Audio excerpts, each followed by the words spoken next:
ପିଲାମାନେ ଆଜି ଆମେ ପଢ଼ିବା ଗଣିତର ଚତୁର୍ଥ ପାଠ ଗସାଗୁ ଓ ଲସାଗୁର ପାର୍ଟ 1। ଏହି କ୍ଲାସଟିରେ ଆମେ ଲସାଗୁ ଓ ଗସାଗୁର କନସେପ୍ଟକୁ ଭଲ ଭାବରେ ପଢ଼ିବା। ପିଲାମାନେ ଏହି ଟପିକଟି କାହିଁକି ଇମ୍ପୋର୍ଟାଣ୍ଟ ଅଟେ ଦେଖ। ସମୟ, ଦୂରତା, କାର୍ଯ୍ୟ, ପ୍ୟାଟର୍ନ ଇତ୍ୟାଦି ସମ୍ବନ୍ଧୀୟ ଶବ୍ଦ ସମସ୍ୟାରେ ବ୍ୟବହୃତ ହୁଏ। ଏକତ୍ର ଘଟୁଥିବା ଘଟଣା କିମ୍ବା ସମାନ ବଣ୍ଟନ ବିଷୟରେ ସାଧାରଣ ପ୍ରଶ୍ନତାତ୍ତ୍ୱିକ ଯୁକ୍ତି ବିଭାଗରେ ମଧ୍ୟ ଦେଖାଯାଏ। ଏଠାରେ ଦେଖ, ଲସାଗୁ ଓ ଗସାଗୁର ଆମେ ଫୁଲ୍ ଫର୍ମକୁ ପ୍ରଥମେ ଦେଖିବା। ତ ଲସାଗୁର ପୁରା ନାମ ହେଉଛି ଲଘିଷ୍ଠ ସାଧାରଣ ଗୁଣିତକ ଏବଂ ଗସାଗୁର ପୁରା ନାମ ହେଉଛି ଗରିଷ୍ଠ ସାଧାରଣ ଗୁଣନୀୟକ। ଲସାଗୁକୁ ଆମେ ଇଂରାଜୀରେ LCM ଲୋଏଷ୍ଟ କମନ୍ ମଲ୍ଟିପୁଲ୍ କହିଥାଉ ଏବଂ ଗସାଗୁକୁ ଆମେ ଇଂରାଜୀରେ HCF ହାଇଏଷ୍ଟ କମନ୍ ଫ୍ୟାକ୍ଟର କହିଥାଉ। ଏଠାରେ ଆମେ ପଢ଼ିବା ଲସାଗୁ କ'ଣ। ଦୁଇ କିମ୍ବା ତତୋଧିକ ସଂଖ୍ୟାର ଗୁଣିତକର ସବୁଠାରୁ ଛୋଟ ସଂଖ୍ୟା ହେଉଛି ଲସାଗୁ। ତ ଏଠାରେ ଗୋଟିଏ ଉଦାହରଣ ନେଇକି ବୁଝିବା। 4 ଏବଂ 6ର LCM କେତେ? ପିଲାମାନେ ପ୍ରଥମେ କ'ଣ କରିବା? 4ର ଗୁଣିତକ ମାନଙ୍କୁ ଲେଖିବା। 4 1 4, 4 2 8, 4 3 12, 4 4 16, 4 5 20, 4 16 24। ସେହିଭଳି ଆମେ ଆଗକୁ ଗୁଣି ଗୁଣିକି ଗଲେ ଆମକୁ ଅସଂଖ୍ୟ ପର୍ଯ୍ୟନ୍ତ ଗୁଣିତକ ମାନେ ମିଳିବେ। ଏବେ ଆମେ 6ର ଗୁଣିତକ ମାନଙ୍କୁ ଲେଖିବା। 6 1 6, 6 2 12, 6 3 18, 6 4 24, 6 5 30, 6 16 36। ଏହିଭଳି ଆମେ ଆଗକୁ ଗୁଣି ଗୁଣିକି ଗଲେ ଆମକୁ ଅସଂଖ୍ୟ ପର୍ଯ୍ୟନ୍ତ ଗୁଣିତକ ମାନେ ମିଳିବେ। ଏବେ ଏଠାରେ ଦେଖ, ସାଧାରଣ ଗୁଣିତକ କେଉଁ ସଂଖ୍ୟା ମାନେ? ସାଧାରଣ ଗୁଣିତକ କେଉଁ ସଂଖ୍ୟା ମାନେ ହେବେ? ଏଠାରେ ଦେଖ, ଏଠାରେ 12 ଅଛି, ଏଠାରେ ମଧ୍ୟ 12 ଅଛି, ଏଠାରେ 24 ଅଛି, ଏଠାରେ ମଧ୍ୟ 24 ଅଛି। ତ ସାଧାରଣ ଗୁଣିତକରେ 12 ଆସିବେ, 24 ଆସିବେ, ତାପରେ 36 ଆସିବ, ତାପରେ 72 ଆସିବ। ଏମିତି କରି କରିକି ଇଏ ମଧ୍ୟ ଆମର ଅସଂଖ୍ୟ ପର୍ଯ୍ୟନ୍ତ ଯିବ। ପିଲାମାନେ ଏହି ଚିହ୍ନର ନାଁ ହେଉଛି ଅସଂଖ୍ୟ, ଯାହାକୁ ଆମେ ଇନଫିନିଟି ବୋଲିକି କହିଥାଉ। କ'ଣ ପିଲାମାନେ? ଇନଫିନିଟି ବୋଲି କହିଥାଉ। ତ ଏଠାରେ ଦେଖ ପିଲାମାନେ, ଏଠାରେ 4 ଓ 6ର ସାଧାରଣ ଗୁଣିତକ ମାନେ ହେଲେ 12, 24, 36, 72। କିନ୍ତୁ ଏମାନଙ୍କ ମଧ୍ୟରେ ସବୁଠାରୁ ଛୋଟ ସାଧାରଣ ଗୁଣିତକ ହେଉଛି 12। ସେଥିପାଇଁ ଏହି 12ଟା ହେଇଯିବ ଆମର କ'ଣ ପିଲାମାନେ? ଲସାଗୁ। ବୁଝିପାରିଲ ପିଲାମାନେ? ଏଠାରେ ଆମେ ପଢ଼ିବା HCF ବିଷୟରେ, ଗରିଷ୍ଠ ସାଧାରଣ ଗୁଣନୀୟକ ବା ଗସାଗୁ। ତ ଏଠାରେ ଦେଖ କ'ଣ କହିଛି? ପଏଣ୍ଟ 1, 2 କିମ୍ବା ତତୋଧିକ ସଂଖ୍ୟାକୁ ସଠିକ ଭାବରେ ବିଭକ୍ତ କରୁଥିବା ସର୍ବବୃହତ ସଂଖ୍ୟା ହେଉଛି ଗସାଗୁ। ତ ଏଠାରେ ଆମେ ଗୋଟିଏ ଉଦାହରଣ ନେଇକି ବୁଝିବା। 12 ଏବଂ 18ର ଗସାଗୁ କେତେ? ତ ପ୍ରଥମେ କ'ଣ କରିବା ପିଲାମାନେ? 12ର ଆମେ ଗୁଣନୀୟକ ବାହାର କରିବା। ତ 12କୁ କେଉଁ କେଉଁ ସଂଖ୍ୟା ମାନେ କାଟିପାରିବେ? 1, 2, 3, 4 6 ଏବଂ 12 ସେହିଭଳି 18କୁ କେଉଁ କେଉଁ ସଂଖ୍ୟା ମାନେ କାଟି ପାରିବେ 1 2 3 6 9 ତାପରେ 18କୁ 18 କାଟି ପାରିବ ବୁଝିପାରିଲ ପିଲାମାନେ ଏବେ ଆମେ ସାଧାରଣ ଗୁଣନୀୟକ ବାହାର କରିବା ସାଧାରଣ ଗୁଣନୀୟକ तो साधारण गुणनीयकरे केउं केउं संख्या माने आसीबे एठारे अछि 2 2 1 1 3 3 6 6 तापरे देखो आउ साधारण गुणनीयक नाही तो आमे एठारे लिखिबा 1 2 3 एवं 6 पिला माने एही साधारण गुणनीयक मानक मध्यरे सबुठारु बड़ संख्या जी से हेजिबो आमर गोसागु तो एठारे गोसागुटा केते हबो पिला माने 6 हेजिबो आमर गोसागु देखो एठारे कोन कहिछि संख्या मानकर गोसागुरे 2 बा 2 रु अधिक गुणनीयक थाए जहा द्वारा कि सबु दत्त संख्या विभाजित होइथाए तो एठारे आमे दुईटी संख्या को नेकी एही कॉन्सेप्ट को बुझिबा 8 और 12 रो गोसागु केते प्रथमे कोन करिबा 8 रो आमे गुणनीयक माननकु लिखिबा 8 रो 1 द्वारा विभाज्य हेबो 8 2 द्वारा 4 द्वारा एवं 8 8 द्वारा विभाज्य हेबो सेहीपरि 12 केउ केउ संख्या द्वारा विभाज्य हेबो 1 2 3 4 6 एवं 12 एमानंक मध्यरे साधारण गुणनीयक केउ केउ संख्या माने पिला माने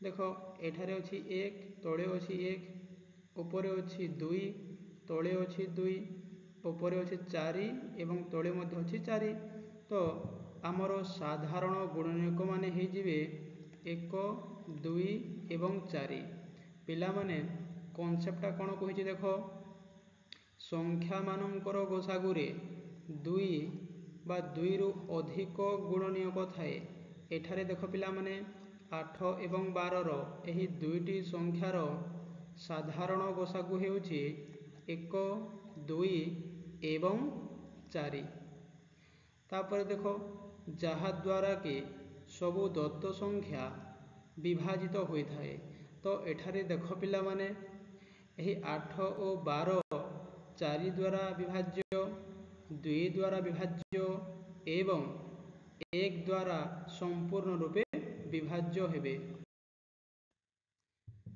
एही स्लाइड रे आमे पढ़िबा समस्त दत्त संख्या मानकर लसागु एक क्षुद्रतम संख्या जहा कि समस्त दत्त संख्या द्वारा विभाजित होइथाए तो एठारे पिला माने गोटिए उदाहरण नेकी बुझिबा 3 और 8 रो लसागु आमे बाहर करिबा कोन पिला माने 3 और 8 रो लसागु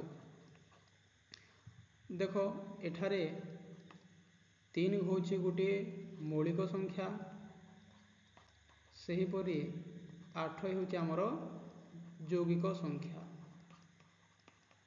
यौगिक संख्या एबे एमानंकर लसागु पाई आमे एही दुईटी संख्या को गुणिबा 8 3 24 तो 3 और 8 रो लसागु केते हेबो पिला माने 24 एबे एही कॉन्सेप्टटा कोन कहिछि कॉन्सेप्टटा कहिछि कि एही लसागु माने 24 3 द्वारा मध्य विभाज्य हेबो एवं 8 ଦ୍ୱାରା ମଧ୍ୟ ବିଭାଜ୍ୟ ହେବ। ପିଲାମାନେ ଏଠାରେ ଦେଖ କ'ଣ କହିଛି, ଲସାଗୁ ଗୁଣନ ଗସାଗୁ ସମାନ ସଂଖ୍ୟା ଦୁଇଟିର ଗୁଣଫଳ। ତ ପିଲାମାନେ ଏଠାରେ 8 ଓ 5ର ଆମେ ଲସାଗୁ ବାହାର କରିବା। ଲସାଗୁ କେତେ ହେବ ପିଲାମାନେ? 8 ପଞ୍ଚା 40। ତାପରେ 8 ଓ 15ର ଆମେ ଗସାଗୁ ବାହାର କରିବା। ଗସାଗୁ କେତେ ହେବ ପିଲାମାନେ? 1 ହେବ। ଏବେ ଏହି ସଂଖ୍ୟାମାନଙ୍କୁ ଆମେ ଏହି ସୂତ୍ରରେ ପ୍ରୟୋଗ କରିବା। ତ ଏହି ଦୁଇଟି ସଂଖ୍ୟାର ଲସାଗୁ କେତେ ହେଲା ପିଲାମାନେ? 40 ଗୁଣନ ଗସାଗୁ କେତେ ହେଲା ପିଲାମାନେ? 1 ସମାନ ସଂଖ୍ୟା ଦୁଇଟିର ଗୁଣଫଳ। ତ ଦୁଇଟି ସଂଖ୍ୟା ହେଉଛି, ଗୋଟିଏ ହେଲା 8 ଏବଂ ଅନ୍ୟଟି ହେଲା 5। ଏବେ କ'ଣ କରିବା? 40 ଏକ 40 ସମାନ 8 ପଞ୍ଚା 40। ତ ସମସ୍ତେ ଏହି ପ୍ରଥମ ସୂତ୍ରକୁ ବୁଝିପାରିଲ। ତାପରେ ସୂତ୍ର 2 କ'ଣ କହିଛି ଦେଖ, ଲସାଗୁ ସମାନ ସଂଖ୍ୟା ଦୁଇଟିର ଗୁଣଫଳ ହରଣ ଗସାଗୁ। ତ ଏଠାରେ ଲସାଗୁ ହେଉଛି 40 ସମାନ ସଂଖ୍ୟା ଦୁଇଟିର ଗୁଣଫଳ। ଦୁଇଟି ସଂଖ୍ୟା ହେଲା, ଗୋଟିଏ ହେଲା 8 ଏବଂ ଅନ୍ୟଟି ହେଲା 5। ହରଣ କେତେ କରିବା ପିଲାମାନେ? ଗସାଗୁ ହେଉଛି 1। ତ ଏଠାରେ ଦେଖ 40କୁ ଆମେ 40 ଲେଖିଲେ, 8 ପଞ୍ଚା 40 ହରଣ 1। 40କୁ 1ରେ ହରିଲେ କେତେ ହେବ ପିଲାମାନେ? 40 ହେବ। ଏବେ ସୂତ୍ର ନମ୍ବର 3 କରିବା। ଦେଖ କ'ଣ କହିଛି, ଗସାଗୁ ସମାନ ସଂଖ୍ୟା ଦୁଇଟିର ଗୁଣଫଳ ହରଣ ଲସାଗୁ।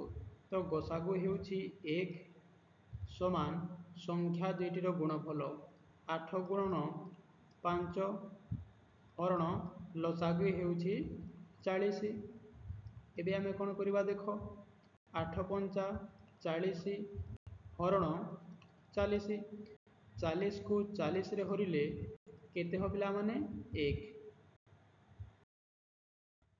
ଏଠାରେ ଦେଖ କ'ଣ କହିଛି, ଦୁଇଟି ମୌଳିକ ସଂଖ୍ୟା ବା କ୍ରମିକ ସଂଖ୍ୟାର ଗସାଗୁ ସବୁବେଳେ 1। ତ ଆମେ ଗୋଟିଏ ଉଦାହରଣ ନେଇକି ବୁଝିବା। ମୁଁ ଏଠାରେ ଦୁଇଟି ମୌଳିକ ସଂଖ୍ୟାକୁ ନେଇକି ଲେଖିଛି। 3 ଓ 7ର ଗସାଗୁ କେତେ ହେବ ପିଲାମାନେ? 1 ହେବ। କାହିଁକି? ଏଠାରେ ଡେଫିନେସନଟା କହିଲା ଦୁଇଟି ମୌଳିକ ସଂଖ୍ୟାର ଗସାଗୁ ସବୁବେଳେ 1 ହିଁ ହେବ। ଏବେ ଅନ୍ୟ ଏକ ଉଦାହରଣ ନେଇକି ବୁଝିବା। ମୁଁ ଏଠାରେ ଦୁଇଟି କ୍ରମିକ ସଂଖ୍ୟା ନେଇଛି। ଏହି ଦୁଇଟି କ୍ରମିକ ସଂଖ୍ୟାର ଗସାଗୁ ସବୁବେଳେ 1 ହିଁ ହେବ। ପିଲାମାନେ ତୁମେ ଯେକୌଣସି ଦୁଇଟି ମୌଳିକ ସଂଖ୍ୟା ନିଅ ବା ଯେକୌଣସି ଦୁଇଟି କ୍ରମିକ ସଂଖ୍ୟା ନିଅ, ସେମାନଙ୍କର ଗସାଗୁ ସବୁବେଳେ 1 ହିଁ ହେବ। ଦେଖ ଏଠାରେ କହିଛି, ଦୁଇଟି ମୌଳିକ ବା କ୍ରମିକ ସଂଖ୍ୟାର ଲସାଗୁ ହେଉଛି ସେହି ସଂଖ୍ୟା ଦୁଇଟିର ଗୁଣଫଳ। ତ ଏଠାରେ ଆମେ ଗୋଟିଏ ଉଦାହରଣ ନେଇକି ବୁଝିବା। ଏଠାରେ ମୁଁ ଦୁଇଟି କ୍ରମିକ ସଂଖ୍ୟାକୁ ନେଇଛି, ଗୋଟିଏ ହେଲା 6 ଏବଂ ଅନ୍ୟଟି ହେଲା 7। ଏହି ଦୁଇଟି କ୍ରମିକ ସଂଖ୍ୟାର ଲସାଗୁ କେତେ ହେବ ପିଲାମାନେ? ଏହି ଦୁଇଟି ସଂଖ୍ୟାର ଗୁଣଫଳ 6 ସତା 42। ସେହିପରି ଆଉ ଅନ୍ୟ ଏକ ଉଦାହରଣଟି ନେବା। 3 ଓ 7 ହେଉଛି ଦୁଇଟି ମୌଳିକ ସଂଖ୍ୟା। ଏହି ଦୁଇଟି ମୌଳିକ ସଂଖ୍ୟାର ଲସାଗୁ କେତେ ହେବ? ଦୁଇଟି ସଂଖ୍ୟାକୁ ଗୁଣନ କରିବା। 7 3 21। ତ ଏଠାରେ 6 ଆଉ 7ର ଲସାଗୁ ହେଉଛି 42। ସେହିପରି 3 ଏବଂ 7ର ଲସାଗୁ ହେଉଛି 21। ପିଲାମାନେ ଏବେ ଆମେ ପଢ଼ିବା। ଦେଖ କ'ଣ କହିଛି, ଭାଗ କ୍ରିୟା ସାହାଯ୍ୟରେ ଗସାଗୁ ବାହାର କରାଯାଇପାରେ।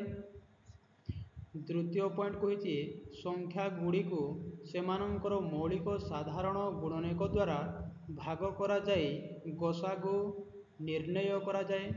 ତ ଏଠାରେ ଆମେ ଗୋଟିଏ ପ୍ରଶ୍ନ ନେଇକି ଏହି ଦୁଇଟି ପଏଣ୍ଟକୁ ବୁଝିବା। ପ୍ରଥମେ ମେଥଡ଼ 1ରେ ଏହି ପ୍ରଶ୍ନଟାକୁ ବୁଝିବା। ତ 12 ଓ 16କୁ ଆମେ ମୌଳିକ ସଂଖ୍ୟାରେ ହରିବା। ତ ସବୁଠାରୁ ଛୋଟ ମୌଳିକ ସଂଖ୍ୟା 2ରେ ହରିବା। 212, 2 ଅଷ୍ଟା 16, ପୁଣି 2ରେ ହରିବା। 2 3 6, 2 4 8। ଏବେ 3 ଓ 4 କୌଣସି ସଂଖ୍ୟା ଏମାନଙ୍କୁ ହରିପାରିବ ନାହିଁ, କେବଳ 1 ହିଁ ହରିପାରିବ। ତେବେ ଏହି ଦୁଇଟି ମୌଳିକ ସଂଖ୍ୟାମାନଙ୍କୁ ଆମେ ଗୁଣିବା। 2 ଦୁଣେ 4। ତ ମେଥଡ଼ 1ରେ ଆମର ଗସାଗୁ କେତେ ହେଲା ପିଲାମାନେ? 4। ଏବେ ଆମେ ମେଥଡ଼ 2 କରିବା। ଏଠାରେ 12 ଓ 16 ମଧ୍ୟରେ ସବୁଠାରୁ ବଡ଼ ସଂଖ୍ୟାଟି କିଏ? 16। ଏହି ବଡ଼ ସଂଖ୍ୟାଟିକୁ ସାନ ସଂଖ୍ୟା 12 ଦ୍ୱାରା ହରିବା। 12 1 12, 16ରୁ 12 ବିୟୋଗ ହେଲେ ବିୟୋଗଫଳ 4। ପୁଣି ଏହି 12କୁ ଏପଟେ ଲେଖିବା। 4 3 12। ତ 12ରୁ 12 ବିୟୋଗ ହେଲେ ବିୟୋଗଫଳ 0। ଏବେ ଏଠାରେ ଏହି 4ଟା ହେଇଯିବ ଆମର କ'ଣ ପିଲାମାନେ? ଗସାଗୁ।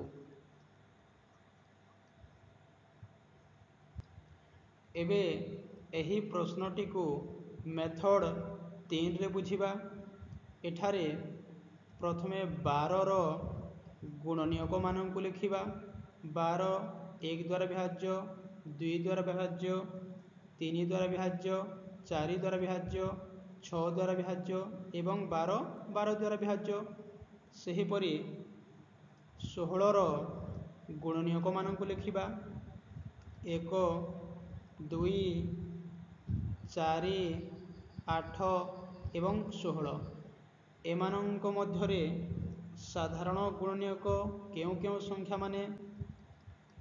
ସାଧାରଣ ଗୁଣନୀୟକ ପିଲାମାନେ, ସାଧାରଣ ଗୁଣନୀୟକକୁ ମୁଁ ସର୍ଟରେ ସା-ଗୁ ଲେଖୁଛି। ତ ଏଠାରେ ସାଧାରଣ ଗୁଣନୀୟକମାନେ ହେଉଛନ୍ତି 1 2 ଏବଂ 4। ତ ପିଲାମାନେ ଏହି ସାଧାରଣ ଗୁଣନୀୟକମାନଙ୍କ ମଧ୍ୟରେ ସବୁଠାରୁ ବଡ଼ ସଂଖ୍ୟାଟି ହେଉଛି 4। ତ ଏହି 4 ହେଇଯିବ ଆମର ଗସାଗୁ।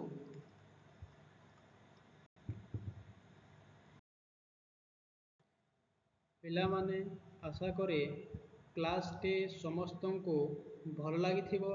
ଯଦି କ୍ଲାସ୍ଟି ଭଲ ଲାଗିଥାଏ ଚ୍ୟାନେଲଟିକୁ ସବସ୍କ୍ରାଇବ୍ କରିଦିଅ, ଲାଇକ୍ କରିଦିଅ, ସେୟାର ମଧ୍ୟ କରିଦିଅ। ପିଲାମାନେ, ଏହି କ୍ଲାସ୍ରେ ଆମେ ପଢ଼ିଲେ ଲସାଗୁ ଓ ଗସାଗୁର କନସେପ୍ଟ। ଆମେ ନେକ୍ସଟ କ୍ଲାସ୍ରେ ଏହାର ପ୍ରଶ୍ନୋତ୍ତର କରିବା। ପୁଣି ଦେଖା ହେବା ନେକ୍ସଟ କ୍ଲାସ୍ରେ। କ୍ଲାସ୍ଟିକୁ ମୁଁ ଏଠାରେ ରଖୁଛି।